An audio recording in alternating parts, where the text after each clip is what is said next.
మీ సమస్య ఏంటండి చెప్పండి. నేను గంగవరం అండి మా ఊరు. ప్లీజ్ దయచేసి కూర్చోవాలి. దయచేసి కూర్చోవాలి. ఇది మీ ప్రాంత సమస్యల గురించి ఏర్పాటు చేశారు. దయచేసి కూర్చోవాలి ప్లీజ్. నాది గంగవరం, నా పేరు ఉమ్ముడప్పారావు. గంగవరం 2 సార్లు రీహాబిలిటేషన్ అయినటువంటి ఊరు.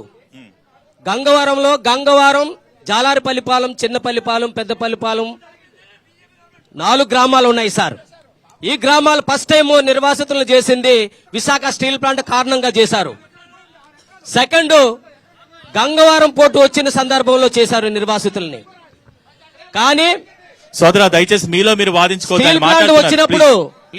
స్టీల్ ప్లాంట్ వచ్చినప్పుడు మా గంగవరం 4 గ్రామాలకు సంబంధించి 1600 చిల్లర ఆర్ కార్డులు ఇచ్చారు. వారిలో ఈ 40 ఏళ్ళు స్టీల్ ప్లాంట్ వచ్చి 40 ఏళ్ళు గడిచిపోయిన క్రమంలో కేవలం 500 మందికి ఉద్యోగాలు వచ్చాయి. 1100 మంది ఇంకా ఆర్ కార్డులు పెట్టుకుని ఉద్యోగం కోసం ఎదురు చూస్తున్నారు స్టీల్ ప్లాంట్ లో. తరువాత 2006లో మరోసారి నిర్వాసితులను చేశారు గంగవరం ప్రజల్ని. అప్పుడు రాజశేఖర రెడ్డి గారు అధికారంలో ఉన్నప్పుడు ఒక ఒప్పందం చేశారు గంగవరం ప్రజలతో. జట్టి నిర్మాణం చేస్తామని, 300 ఉద్యోగాలు ఇస్తామని, లోక్ అదాలత్ కోర్టు 771 మందికి ఉద్యోగాలు ఇమ్మని చెప్పేసి ఆర్డర్ వేసింది.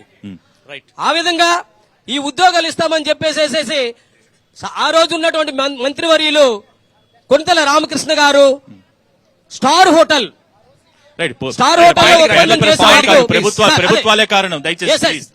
ఒప్పందం చేసి ఈ రోజుకి కూడా ఉద్యోగాలు ఇచ్చినంత వరకు, జట్టి కట్టినంత వరకు జీవనాభివృద్ధి నెలకు 4500 రూపాయలు 68 జీవో ప్రకారం ఇస్తామని వారే జీవో చేశారు. ఆ రోజున కేవలం 33 నెలలు మాత్రమే వాళ్ళు జీవనాభివృద్ధి 2 కేటగిరీలుగా విడదీసి ఒకరికి 2000 చొప్పున, ఒకరికి 3000 చొప్పున ఇచ్చి అక్కడ మోసం చేసి 33 నెలలతో ముగించారు. ఈ రోజుకి జట్టి కట్టలేదు, కేవలం 300 ఉద్యోగాలు ఇచ్చారు.